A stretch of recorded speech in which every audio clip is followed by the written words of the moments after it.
Hello, Foodcast listeners. Welcome to episode 42. What you thinking? What you thinking about, Heather? That's a funny question. I'm thinking about the myriad of softball games that I have attended and look forward to attending in many days. I don't know, in the near Henceforth. Henceforth. It is to be determined not. But are you thinking about them in a positive manner? I was out there today in the very chilly weather, not as chilly as yesterday, but chilly nonetheless. And I'm like, this is lovely. I can leave work still about the same time and I can get there and I still got 3 innings in and it was good. Okay. And that's what I'm thinking.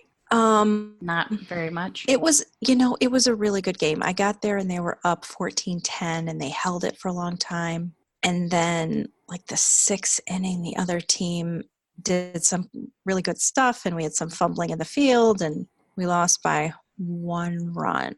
Oh, boo. I know. It was one of those ones where it was the bottom of the last inning. Bases are loaded, 2 outs. The girl's up to bat and she's got 2 strikes on her. And then she gets a 3rd strike. And we're all like, oh, that's a sad ending. That's not how it happens in the movies. No, it was not a movie game. Oh, that's too bad. It was real life. It was an IRL game. It was. Well, hopefully the girls won't beat themselves up too much about any mistakes. No, they'll just be running laps tomorrow. Well, all right. Little punishment goes a long way. Right.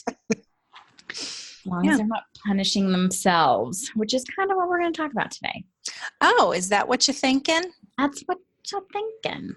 So, yeah, as some of you may know, probably not many, though. I know. You know. There's one. Every time I do that, I feel like I have to be like the guy from Sesame Street. Count. I'm a party. Party of 1. Any hoodle. I recently hired a coach to help me achieve some health goals that I've been struggling with. And I know what some of you might be saying is, but Patti, you're a health coach. Well, kind of, but we like to call it mentoring for different reasons. But after listening to a podcast a few weeks ago, it kind of hit me that I've become an expert in health research, but I was really stuck in executing what I know. And sometimes you're just a little too close to what's going on to see what's happening and what you really need to do, the forest for the trees and all that. So I decided to hire somebody to help me see through the trees.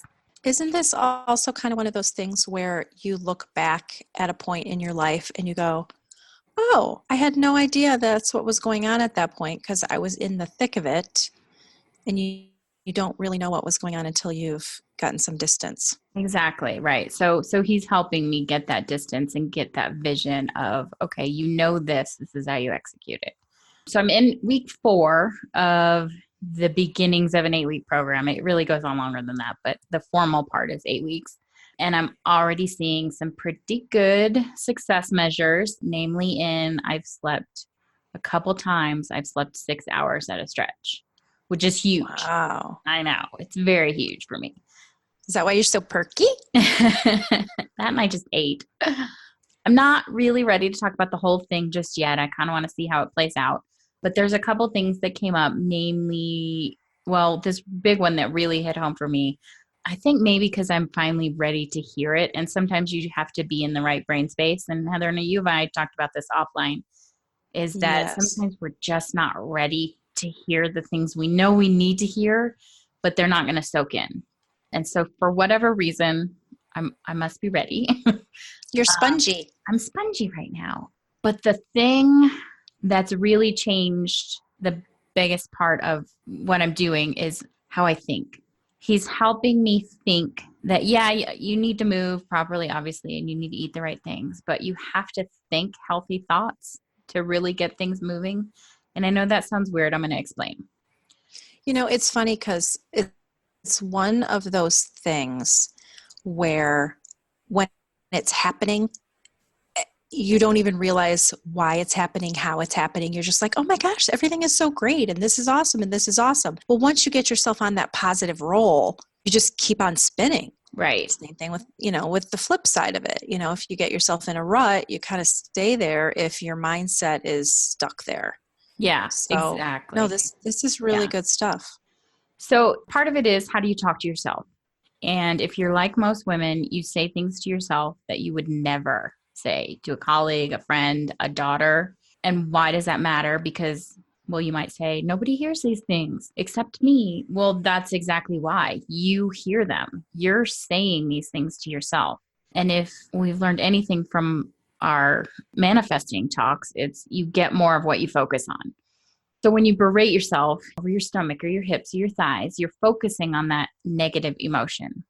Therefore, you absolutely cannot hate yourself healthy. You can't berate yourself and talk about how, all these nasty things might or need to change. And that's not to say that you that you got to pretend to love yourself and love these things about yourself, or say things like, well, when I lose 20 pounds, or when I, get that job or whatever, I'm going to be happy.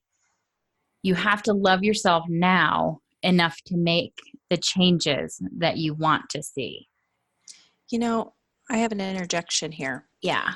One of the things that came up for me just right now when you're talking about this is Mel Robbins at the beginning of the year had her 30 days, I don't know what she called it, 30-day challenge of some sort. Yeah. And basically, one of her points is you need to talk to yourself the way you want other people to talk to you, because your brain believes it. Whatever you say in your head, your brain believes that as the truth. Right. So if you say, even something simple like, oh my gosh, I always lose my keys. I have such a bad memory. Why can't I ever keep a hold of my keys? Well, do you really think that your brain is going to magically make your keys appear every time? Or your brain is going to go, oh, yeah, she always loses her keys. I'm just going to make sure she always loses her keys. Right. Yeah. Yeah, you absolutely. You have to tell yourself. And again, it's not sugarcoating. And I'll get into that too. But he equates it to, how would you talk to your child? And I can't relate entirely to that because I don't have a kid, but I get the thing is, but basically you would never say to your kid, I'll love you when you get good at math. When you can learn your long division, that's when I will finally love you. And so you can't say, well, when I finally lose those 20 pounds, then I'll love myself, because you won't. You need to love yourself now. So instead of thinking things like, oh, well, I can't have that, I'm on a diet, or I shouldn't eat that because it's fattening or it's bad for me or whatever, I've been trying to switch my brain and think more of, I choose not to eat that because it really doesn't align with my goals. Or I choose not to have something because I deserve health. And that's really a big driver, is that it's not about weighing the pros and cons about the thing I think I need to eat or I want to eat, because you'll always land on the side of yum. But if you weigh the pro of what you want to eat, which is yum, versus the pro of your goals, you have a much bigger argument in your head for leaning towards your goals. And so one of my biggest pitfalls, my former pitfalls that used to throw me off, was that I deserve a treat, either because I've been so good for so long or because I've had a bad day. But the aha moment came recently when I learned that when I eat the ice cream or drink the wine or do whatever, it doesn't do anything to change the reason I wanted to have it. So traffic is still going to be a nightmare. Maybe your boss is still going to be a jerk, but all you've done is extended the cycle of being mean to yourself, because now you're adding, oh, I shouldn't have done that the next day, the next whatever. And then the whole, I deserve a treat because I've been so good. Think of it logically of you're setting yourself backwards in your goals. And that's kind of a stupid reason to deviate. And this is how he related it to me, that actually he said, it's like hitting yourself in the thumb with your hammer because you've been really good at not hitting yourself in the thumb with the hammer. It's really asinine if you think of it that way. Like, I deserve to eat ice cream because I've worked really hard towards my goals. yeah, it light bulb moment for me. I actually did laugh right out loud at him, not at him, but at the statement. And maybe you're not there yet, but I'm there and I heard it. And now I'm not depriving myself of that yum. I'm achieving my goals. I'm taking a big step towards my goals. It's more of a bigger picture focus rather than that particular tiny moment of time. Exactly. So it might taste good for 30 seconds, but I deserve more than 30 seconds of yum. It's interesting hearing it from that frame of reference, because this came up for me in terms of buffering. And when I was working with my coach, she said, oh, well, when you're sitting on the couch watching TV, having a glass of wine, why are you doing that? I'm like, well, because I had a rough day, or I deserve it, or I'm tired, or whatever. She goes, why can't you just sit and feel those uncomfortable feelings for a minute? Mm-hmm. Why is that so awful? Is that going to kill you to sit there and feel stressed out, tired, whatever, without having all those other distractions? And I'm like, oh. Yeah. So when I do, and I'm 4 weeks in, I'm 4 and a smidge weeks in. And yeah, there's been deviations, but it's a word change from a cheat to a deviation. And that, again, is huge in my head, because think about it. Cheating has such a negative connotation, whether you're cheating on your spouse, you're cheating on a test, you're cheating on your taxes.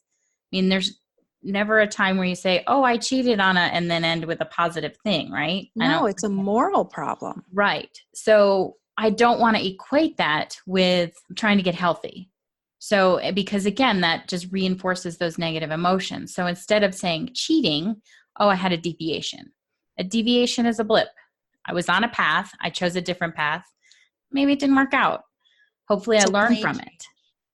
It's a lane change. Right, exactly. And hopefully I learn from it. Maybe it works, maybe it doesn't, and if I tripped on the path, stubbed my toe, then maybe I don't want to go that route again.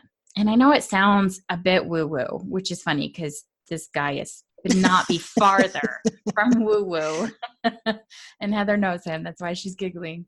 Yeah, he's Mr. Tough He's Pants. Mr. Tough Guy, but in a loving way. But I swear this has made all the difference, and I have made so much progress in this month than I think I ever have in all the things I've ever tried, which is good because I'm paying for it.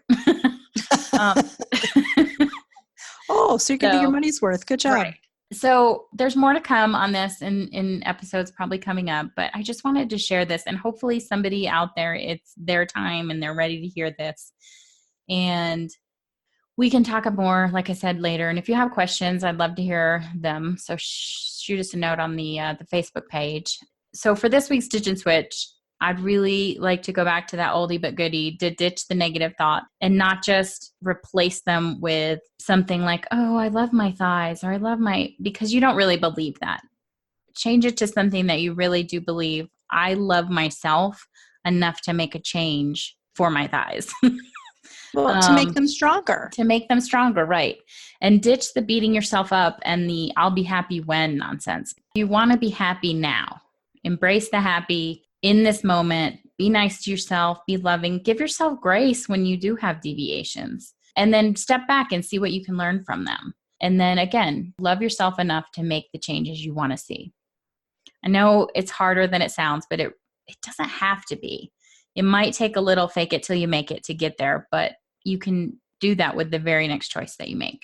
And celebrate your success. When you make a choice that you wanted to make, cheers. Absolutely. Even if it's something little, like you didn't eat the Tic Tac, whatever. That is celebrate. Celebrate. It's just a little Tic Tac.